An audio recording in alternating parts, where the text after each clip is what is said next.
Let's talk about subchorionic hematomas, or SCHs. I'm Dr. Jessica Reinick, a double board certified OBGYN and reproductive endocrinology and infertility specialist, and this is one of my top asked questions. We are going to talk about what a subchorionic hematoma is, what causes them, how we diagnose them, what it means for the rest of your pregnancy, and what, if any, treatment options there are. What are they?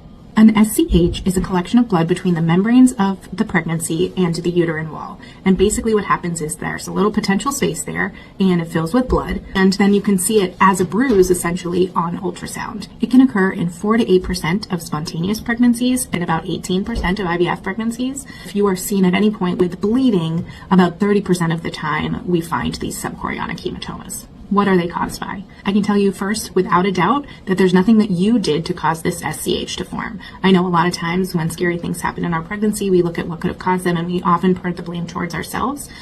It is not your fault. When an embryo implants to the lining of the uterus, the whole goal is for the embryo to get access to the maternal blood supply. That way it can get the nutrients and the oxygen that it needs to grow and become a baby. The process of implantation can be kind of violent. Because the pregnancy is accessing the maternal blood supply, there can be bleeding. And I'm actually shocked that we don't see subchorionic hematomas for everybody. Some risk factors that are more common for people that are diagnosed with a subchorionic hematoma would be a bleeding disorder or alternatively a clotting disorder, so they're on blood thinning medication. Other risk factors include trauma, certain infections or drug use, and as I said before, IVF or in vitro fertilization. How is an SCH diagnosed? Typically with a transvaginal ultrasound where we're able to evaluate the pregnancy and look for any sources of bleeding. Most often we're doing these ultrasounds in response to someone coming in or calling with bleeding. However, sometimes we see them as an incidental finding in early pregnancy. The big question is, what does this mean for my pregnancy? What are the outcomes and what is the prognosis? Earlier studies did show an association between subchorionic hematoma and adverse pregnancy outcomes. However, more recent and larger, better quality studies show that there is no increased adverse events. And I'm going to talk about 3 studies. The first one was published in the Green Journal in 2019, and it looked at 2,100 pregnancies, of which 389 had an SCH diagnosed. That was about 18%, with a mean size about 2 centimeters.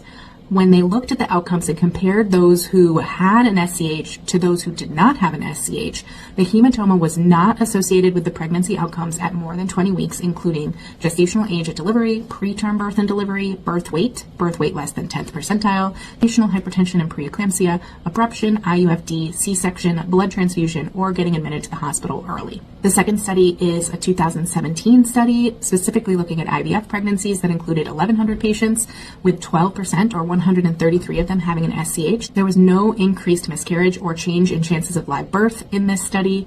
And the last was a 2020 study of 1,004 pregnancies, of which 18.3% or 184 people had a subchorionic hematoma. They also showed no higher likelihood of miscarriage, preterm delivery, or low birth weight. Hopefully this is reassuring, but obviously it's very scary to see these or hear that you have one of these. So what is the treatment? The best treatment is time. We also recommend pelvic rest and potentially restriction of activity, not because any activity that you did caused this to happen, but now that it's already there, most of us will recommend decreased physical activity, intense physical activity, and intercourse because we don't want it to get worse. Another thing that's important to do is review your medications with your provider to make sure that you're not on any meds that would increase the bleeding risk. Sometimes we'll have people hold them or stop them until we see that the bleeding has stopped or until that bruise kind of heals. And you also want to plan follow-up scans. Whether or not we can do anything active to help promote the SCH going away sooner is hard to say. There are a couple of studies that do show a specific supplement regimen might help, and that's something that I can talk about in a different video.